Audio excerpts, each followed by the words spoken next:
Magandang sa inyo lahat. Ito po si Herbert Curia, author, promoter ng Bible Lights Promotion. Takibat ang ating pananalig sa ating banal na Panginoon Diyos, banal na Panginoon Kristo at gabay ng Kalingap ng Santa Maria, ay ating po binabahagi sa inyo sa linggong ito. Ang mensahe ng ating banal na Panginoon Diyos. Ang tema ng mensahe ng ating banal na Panginoon Diyos ay Faith in God through Jesus Christ to pain and temptation. Pray and wish for God's help. Ngayon ay babasahin ko po sa inyo ang mga mensahe ito mula po sa Bagong Tipan ng Mabuting Balita ng paghahari ng ating banal na Panginoon ng banal na Panginoong Jesucristo. At ayon po dito sa kay Apostol San Mateo Kabanata 4, talatang 2 hanggang 4. Dito po ang mensahe. Nang makapag-ayuno si Jesus ng 40 araw at 40 gabi, siya ay dumating ang manunukso at sinabi sa kanya, kung ikaw ang anak ng Diyos, iutos mo na ang batong ito ay maging tinapay. Ngunit sumagot si Jesus, nasusulat, hindi lamang sa tinapay bubuhay ang tao, kundi sa bawat salita ng bumutawi sa bibig ng Diyos. Pagpatuloy po natin kay Apostol San Mateo Kabanata 6, talatang 13. Ito po ang mensahe. Ama namin nasa langit, sambay nawa ang ngalan mo. Kalawa maghangin, sundin nawa ang iyong kalooban dito sa lupa tulad ng sa langit. Bigyan mo kami ng pagkain kailangan namin sa araw-araw na ito. At patawaran mo kami sa aming mga kasalanan, tulad rin naman ng aming pagpapasawa sa mga nagkakasala sa amin. Huwag mo kaming iharap, pagsubok kundi iadya mo kami sa lahat ng masama. Pagpatuloy po natin kay Apostol San Mateo Kabanata 5, talatang 33 hanggang 37. Ito po ang mensahe. Tinawag ni Jesus ang kanyang mga alagad at sinabi, nahahabag ako sa mga tao nito. At tatlong araw na ngayon kasama ko sila. At wala na silang makain. Ang mga tao ipinaupo ni Jesus sa lupa. Kinuha ang 7 tinapay at ang mga isda. At matapos magpasalamat sa Diyos ay pira-piraso niya ang mga iyon. At ibinigay sa mga alagad. Pinamahagi naman nila yon sa mga tao. Kumain na lahat at nabusog at nang ipunin nila ang mga pira-pirasong tinapay na lumabis, nakapuno sila ng 7 bakol na may 40,000 lang lalaki ang kumain, bukod pa ang mga babae at ang mga bata. Pagpatuloy po natin sa Ulo Pedro Kabanata 5, talatang 6. Ito po yung mensahe. Pagkatiwala ninyo sa Kanya ang inyong kabalisahan, sapagkat ang kumukupo sa inyo. Pagpatuloy po natin kay Apostol San Juan, Kabanata 14, talatang 13 hanggang 13. 4. Ito po ang mensahe. At anumang hilingin ninyo sa Ama sa aking pangalan ay gagawin ko, upang wala ang Ama sa pamamagitan ng Anak. Gagawin ko ang anumang hilingin ninyo sa pangalan. Patuloy po natin sa kay Apostol San Mateo Kabanata 7, talatang 7 hanggang 8. Ito po ang mensahe. Humingi kayo, bigyan, humanap kayo at kayo makasusumpong. Kumato kayo at ang pinto'y bubuksan para sa inyo. Sapagkat tumatanggap ang bawat humihingi, nakasusumpong ang bawat humahanap at binubuksan ang pinto ng bawat kumakato. Ito po ang mensahe at salita ng Panginoon Diyos sa linggong ito, sa ating pagbabahagi ng mabuting balita dito sa ating Bible Lights Promotions. Ating pong masalamatan ang ating banal na Panginoon Diyos at na Panginoon Kristo. Maraming salamat po sa ating banal na Panginoon Diyos at banal na Panginoon Kristo sa kanyang paggabay at mensahe sa atin sa linggong ito, dito sa ating pagbabahaging ito. At ngayon, ipaliliwanag ko po sa inyo ang mensahe mula dito sa tema na Faith in God through Jesus Christ to face suffering and temptations. Pray and wish for God's help. Ito po ang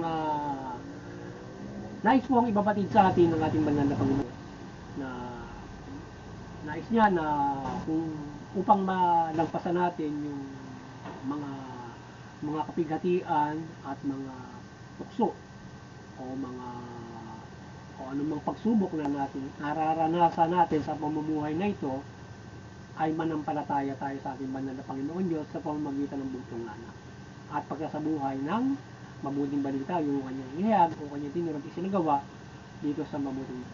Yan yung ating dapat na maging gabay at pamumuhay at pananalig para malagpasan natin yung temptations o yung sufferings o yung mga nararanasan natin na kabigatian sa buhay. Partikular, halimbawa yung kahirapan, tayo ay nakararanas ng hunger, kagutuman, yan. Usually, yan yung nangyayari sa atin. So, huwag tayong mabalisa tungkol yan sa mga bagay na yan. Isalig natin sa Diyos ang lahat ng yan, kaya ang pupukpok sa atin. Tayo ay mag-ehemplo natin yung nangyari, ginawa ng Panginoon sa Kristo na siya ay tayo ko kaya nating siya na nag-ayuno siya 40 days. So walang kain ng 4 araw. Nagutom siya. So within that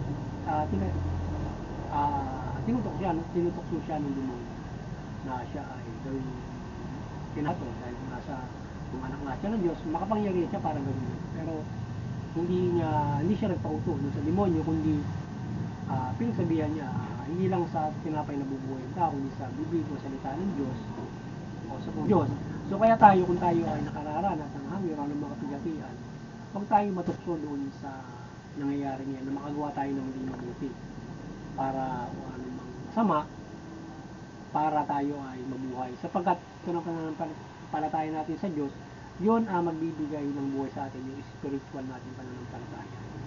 At sa pamamagitan din ng pananampalataya natin sa Panginoon Diyos, siya'y magbibigay din sa atin ng biyaya sa atin kung tayo ay Kanya. Kagaya ng turo ng Panginoong Kristo na pananalangin, so andun na lahat.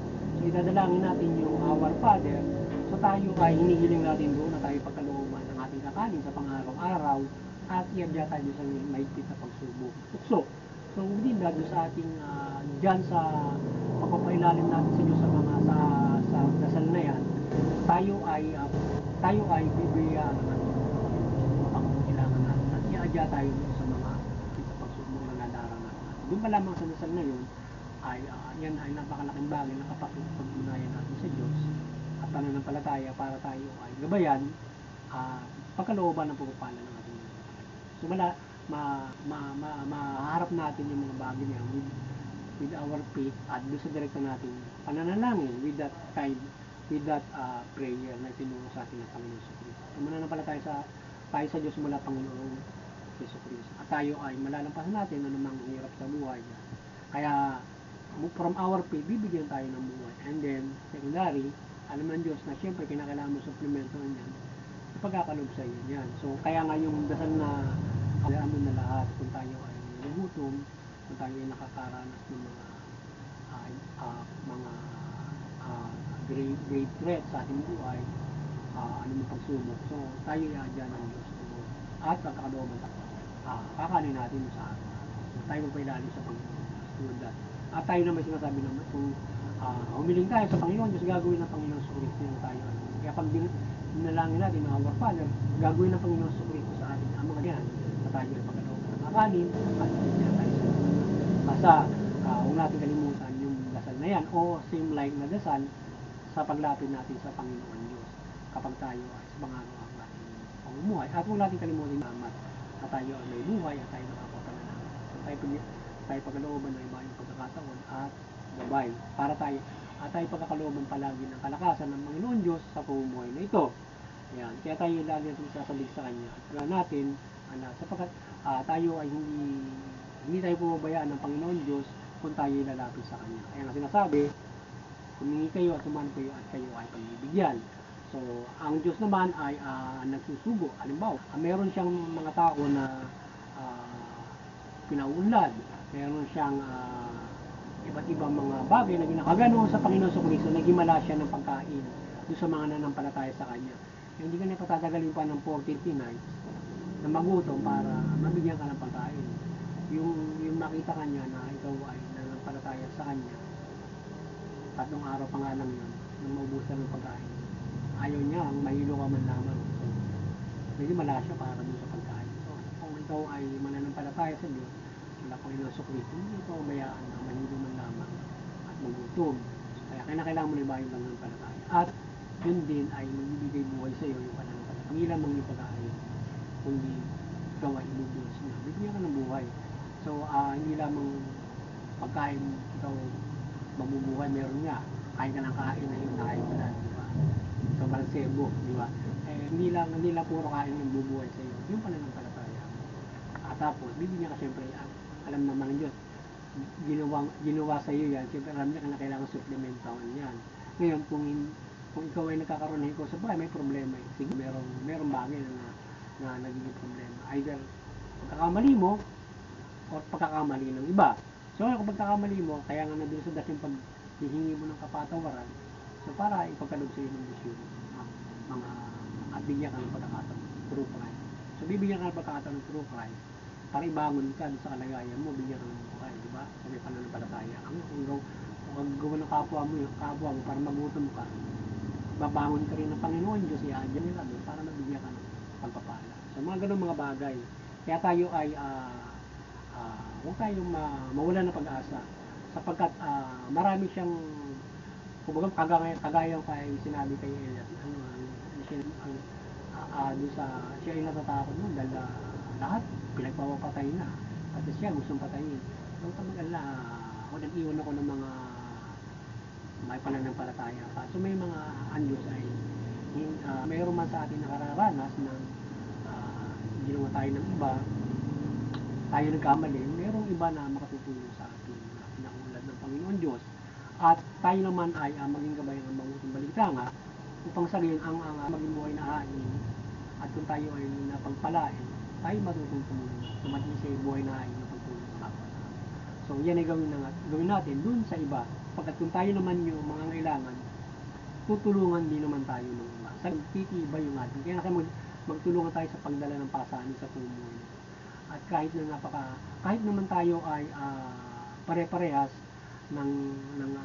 halimbawa tayo pare-parehas na mayroong namumuhay ayon sa karapatan, maaaring makaranas pa rin tayo ng hikaw sa buhay kung tayo yung tinamaan ng bagyo, halimbawa, yung iba hindi. Kung sila yung tutulong sa atin, di ba? Kung sila naman yung tinamaan ng bagyo, sila naman yung tutulungan natin. Halimbawa, kahit pa sabihin mo, namumuhay ka sa karapatan, nagkasakit yung kapamilya mo, kagaya yung balita, nagkagatos ka, daan libo na yung bill mo, di ba? So, kailangan ka ng tulong ng iba, gobyerno, para mabayaran mo yun, di ba? So, hindi po nasa kanita na o nasa mabuti na po. May pagkakataon na kahit medyo may kakayanan ka, at kung milyon na may ginagastos mo doon sa sakit mo, ay talagang nangailangan ka ng tulong. Di ba? Mga ganun mga bagay. At iba yung pananampalataya para pagaling sa mga karamdaman. Yan.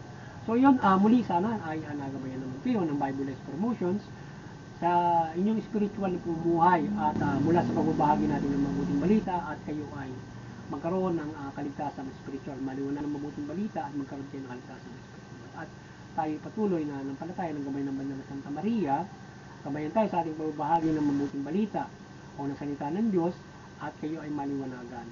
Tayo maliwanagan, talimain ng mabuting balita. Hindi sa lahat, siyempre, ay ang pagtalima ng mabuting balita at ang inyong pakikinig sapagkat yan yung magliligtas sa atin kung tayo ay sa buhay ang mabuting balita. So ngayon kung tayo ay Diyos sa Banal na Santa Maria, ay lalo tayong magalak sapagkat tayo binibigyan ng dagdag na pag-asa, pagbus sa ating pananampalataya within that. But hindi man tayo gabayan ng ganong klase ng mga maraming gabay ang ating Banal na Panginoon. Kagaya nga ng halimbawa, mula dyan sa mabuting balita, yan ay gabay ng Diyos sa atin at iba't iba pa mga kahilingan na maaaring natin hilingin at iba't iba maghihiling natin gabay sa ating buhay, yan dyan tayo sa kapahamakan, kalusugan, yan. So napakaraming bagay ang pagpapalan. Hindi lang din sa ganun. But kung tayo nagagabay na ganun, napakaganda na tayo ay nagabayan. At pagpapalang kaunlaran yan, yung pinangunlad, binibigyan ka ng sawang customer, bukal ng customer, halimbawa, kasi yan lang naman ang pamumuhay natin. Kung tayo may negosyo, walang sawang customer na bibigyan sa Diyos kung ikaw ay nananampalataya. Kung ikaw ay nagtatrabaho, bibigyan ka ng matrabaho at matibay na kumpanya. Yan lang naman yung ang kaunlaran. So, diyan nabubuhay ang ating negosyo. Pamumuhay. May magkaroon ka ng walang kawawa ang customer, bukal ng customer. Kasi malaking pagpapala, para kang binubuhusan ng pera doon. Ikaw na ang susuko doon sa pagawa mo ng marami, diba? Mga ganun. So yun at muli sana ay nagkaroon kayo ng malaking pag-asa sa inyong kaligtasan spiritual at mamuhay ayon sa mabuting balita. Doon sa interpretunity, patuloy tayo magkaisadyaan atuluay natin ang ating mga religion. So yun ay tayo ay magpapakailan ng kapayapaan at pagtutulungan sa isa't isa. Mahikayat natin ang buong mundo at mabubus natin ang United Nations sa pagkakaisa ng mga bansa. Sa gayon ay maiiral yung kapayapaan sa buong mundo, maging sa mga lahi, mga iba't ibang mga pagkakaisa. Yan. Magkakaroon tayo ng buklod ng pagkakaisa, iba't ibang man ng paniniwala natin. So, doon sa CBCP Vatican Church, maliwanagan kayo ni Banal Santa Maria. Patuloy niyo pagbuklarin yung sangkatauhan sa pananampalataya ng Diyos mula Panginoon sa Kristo at mabuting balita. At sa ating munting kakayanan ay ang Bible Lives Promotions ay patuloy na dumalangin ang gabay ng Banal Santa Maria na patuloy natin mapagbuklod ang sangkatauhan tayo sa ating Panginoon Diyos mula Panginoon sa Kristo at mabuting balita. Doon sa mga kapamahalaan, maliwanagan kayo. Maliwanagan ang mga kapamahalaan at kayo ay patuloy magpairal ng mabuting pamamahala, patag sa hustisya, karapat at sinugulin niyo yung karapat ng mga. Magabayan kayo ng mabuting balita sa inyong pamamahala. So yan, magandang hapon sa inyo lahat at God bless.